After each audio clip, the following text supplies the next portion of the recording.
Joy University, best emerging university in South India. For admissions, contact.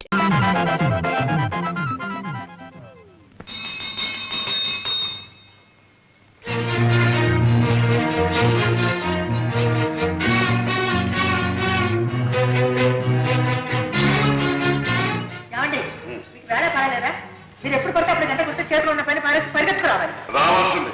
ఇది illegal, అత్యవసర సమావేశం, emergency.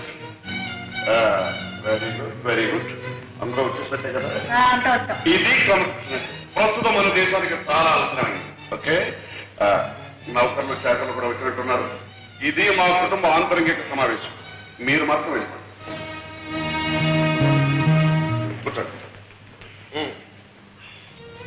ఈ అత్యవసర సమావేశం దేనికి అంటే మనం అత్యవసరంగా ఒక అత్యవసర విషయాన్ని గురించి చర్చించి ఒక నిర్ణయానికి రావడం అత్యవసరం.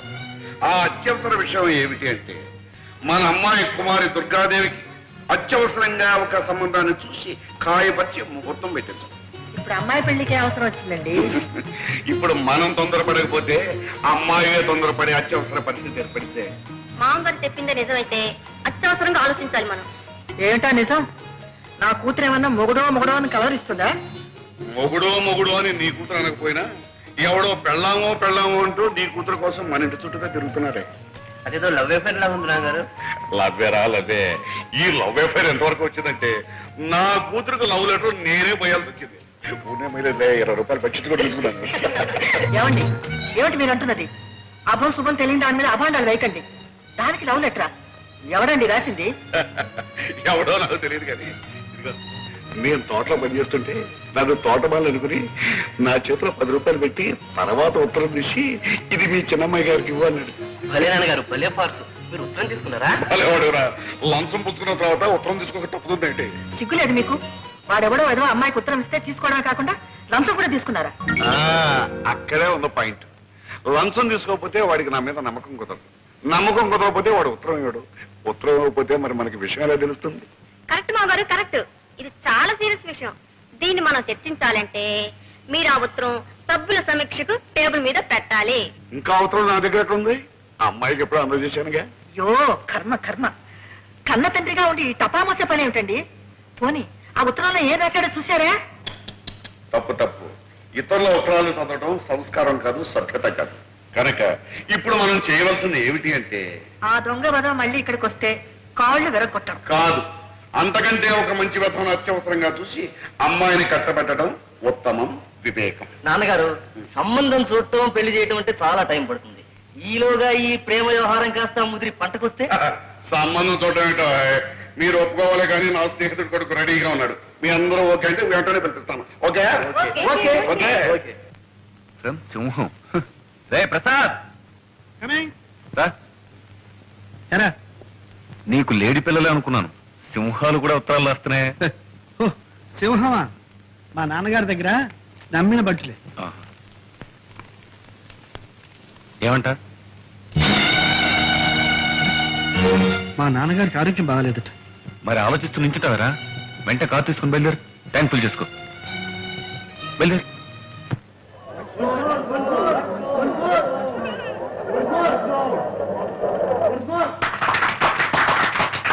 బాబు, సంతోషం ఎక్కువైందంటే నా ఇప్పే దొరికిందా? బాబు, ఈ రోజుల్లో ఉత్తరాలు రాస్తే చేరుతాయా? రమ్మని రాశాను, వెంటనే వచ్చేసావా? బాబు, బాగున్నావా? మీ ఆరోగ్యం ఎట్లా ఉంది నాన్న? వయస్సుతో పాటు క్షీణించేదే గాని పెరిగేది కాదు కదా. అది సరేగాని నువ్వు నాటకాలు వేస్తున్నావట, నటుడిగా మంచి పేరు తెచ్చుకున్నావట. మహానటుడు మాధవయ్య గారు కొడుకు నటుడు కావడం పెద్ద గొప్ప. ఒరే ప్రసాద్, నీ నాటకాలని నువ్వే రాసుకుంటున్నావట. అందుకు నేను చాలా గర్విస్తున్నా. నటులదే ఉందిరా, నాటకాలు రాసిన కవులు, వాళ్ళు సృష్టించిన పాత్రలు, అదేరా శాశ్వతం. నటులు వస్తారు పోతారు. కాదేమ్మా, కవులు ఎంత గొప్ప పాత్రలు సృష్టించినా వాటికి జీవం పోసిన మహానటులు ఎంతమంది లేరు. ఉదాహరణకు బళ్ళారి రాఘవ, స్థానం, మాధవ పెద్ద. అది నిజమే నాయన. ఆ పాత్రలకు అమరత్వం కల్పించి శాశ్వతం చేసి ఆ నటులు కాలగర్భంలో కలిసిపోయారు. దేశం వాళ్ళను మర్చిపోయింది. అందాక ఎందుకురా, నా సంగతి చూడు. నేను నాటకాలు ఆడే రోజుల్లో మాధవయ్య నాటకం అంటే టిక్కెట్టే దొరికేది కాదు. జనం గిటగిటగిటగిట్లాడిపోయేవాడు. మాట మాటకు చప్పట్లు, పద్యం పద్యానికి వంశమోర్లు, అడుగడుగు నా హర్షాతిరే కాదు. ఎన్ని సన్మానాలు, ఎన్ని బిరుదులు, ఎన్ని బహుమతులు రా.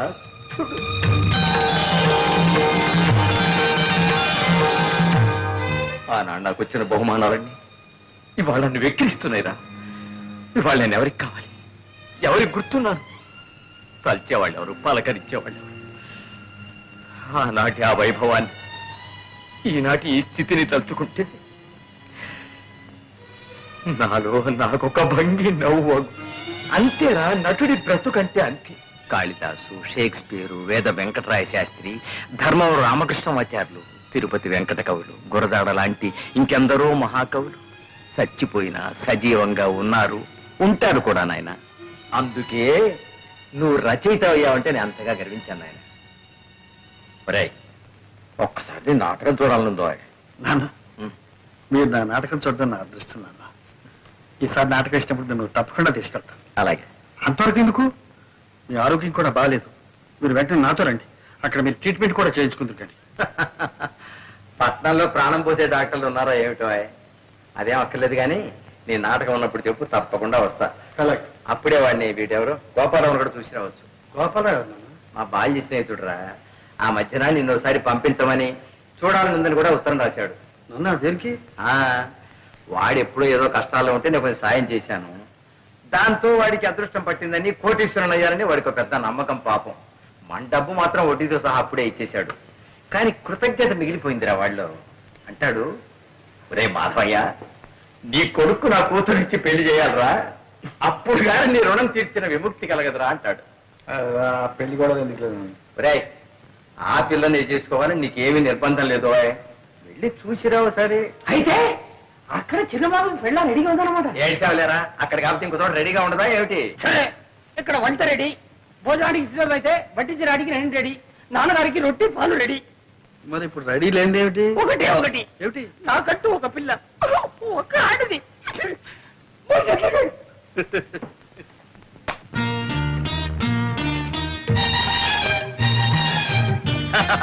రండి బాబు రండి, తమను చూసి చాలా కాలం అయింది.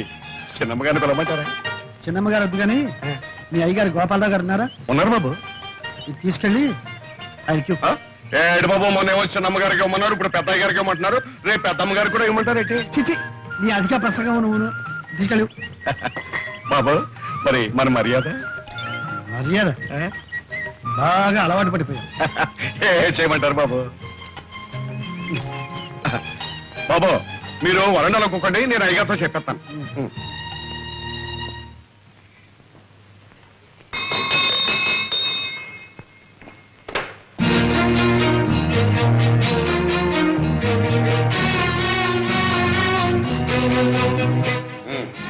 అందరూ వచ్చినట్టేనా?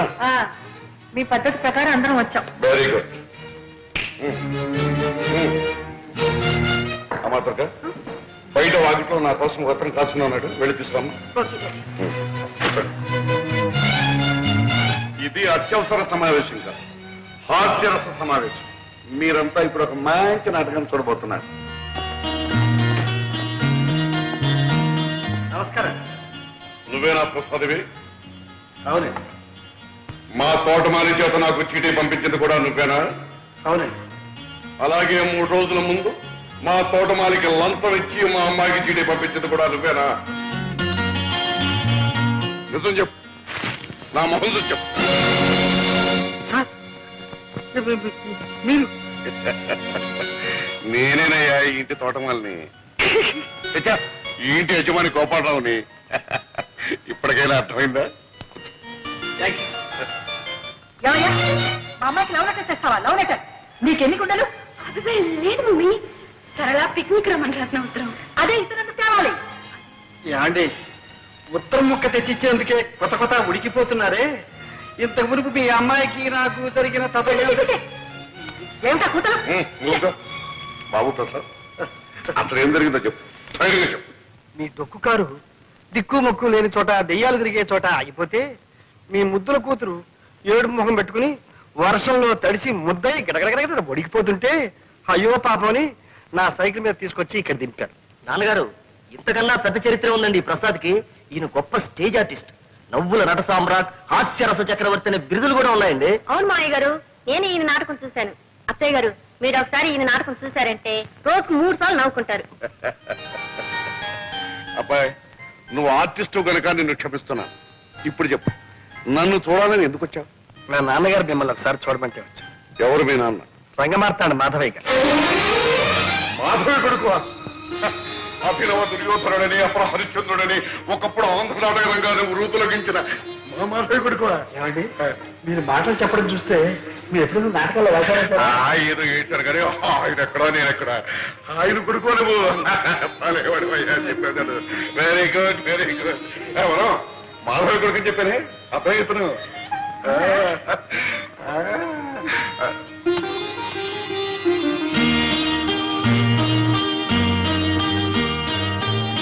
చూడబ్బాయి, ఒకప్పుడు నేనే అన్నాను, ఒరే మాధవ, నా కూతుర్ని నీ కోడలు చేస్తాను రాని. ఆ విషయం లభించు. ఇప్పుడు నువ్వు మా అమ్మాయిని ప్రేమిస్తున్నాను అంటున్నావు, బాగానే ఉంది. కానీ ఒక విషయం, మా అమ్మాయిని గురించి నీకు ఏం తెలుసు, ఎంత తెలుసు?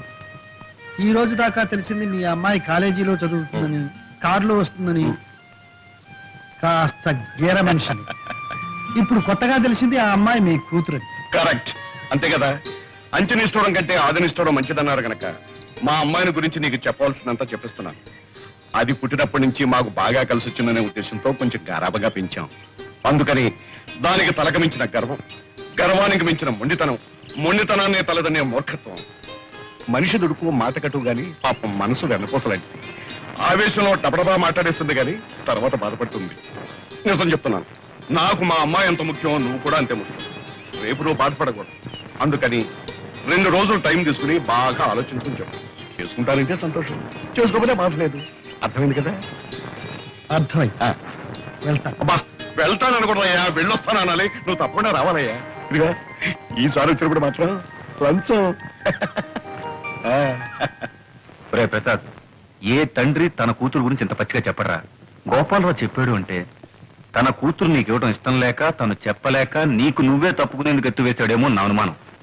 నే అలా అనుకోవడం లేదురా. రే, నాకు వేరే అనుమానం ఉందిరా. ఏమిట్రా? మన కార్లు, బంగళాలు, ఈ పటాటోపం అంతా చూసి దుర్గ ఇవన్నీ నావేనని అనుకుని ప్రేమిస్తుందేమో అని నా అనుమానం. ఏమో అనుకోపోతే ఎదురుపడి మాట్లాడితే పోలా? నేను మాట్లాడాలనుకుంటున్నాను. ఓకే, డైరెక్ట్ గానే చెప్పేస్తాను.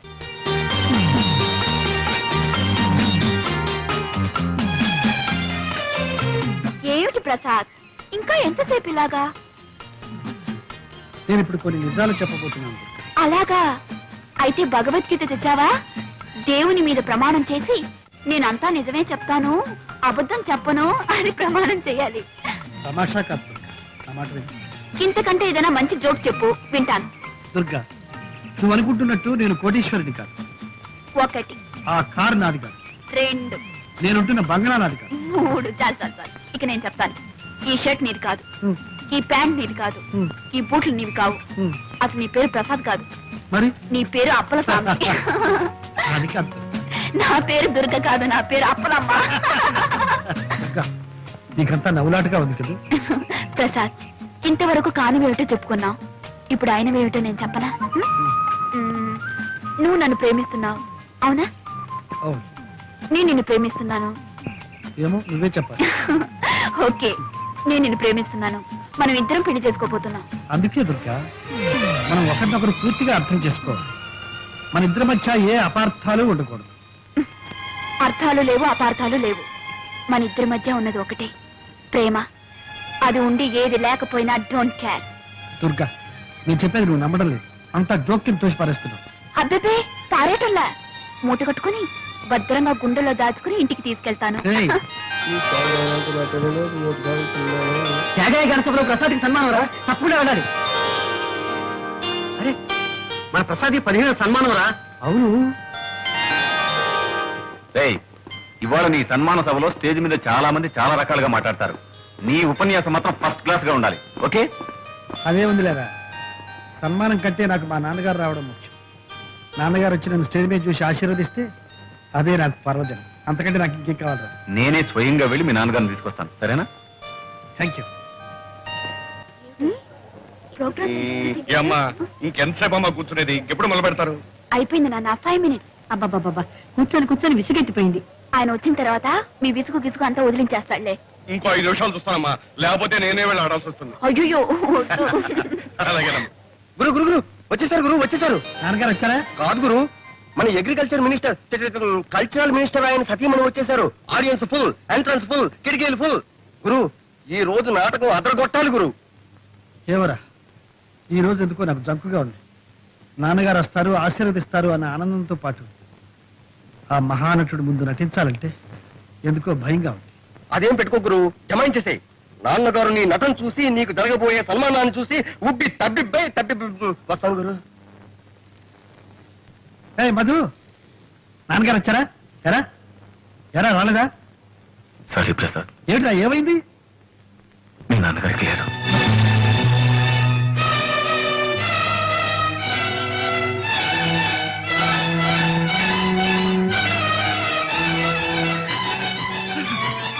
ప్రసాద్, ప్రోగ్రామ్ క్యాన్సిల్ చేద్దాం.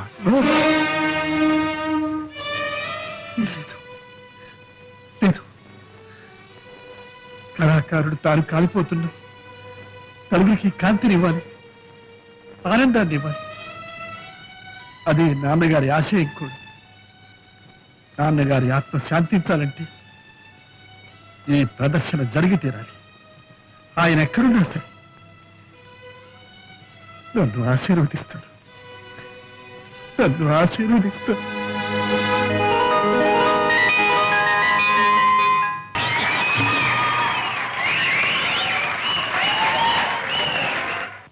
ప్రేక్షక మహాశీలకు ఒక విషాద వార్త. తన నవ్వుల జల్లులతో గిలిగింతలు పెట్టి మనం నిర్రూతలోగించిన ప్రసాద్ గారిని దుఃఖ సాగరంలో ముంచి వాళ్ళ నాన్నగారు స్వర్గస్థులయ్యారు. ఈనాడు నాటకం మొదలు పెట్టక ముందే తెలిసింది వార్త. అయినా దుఃఖాన్నంతా తనలోనే దిగమింగి మనకు వినోదాన్నిచ్చాడా మహానటుడు. ఈ పరిస్థితుల్లో ప్రసాద్ గారికి చేయదలుచుకున్న సన్మానాన్ని, బిరుదు ప్రదానాన్ని వాయిదా వేసి వారికి మన హృదయపూర్వక సంతాపాన్ని తెలియజేసుకుంటున్నాం.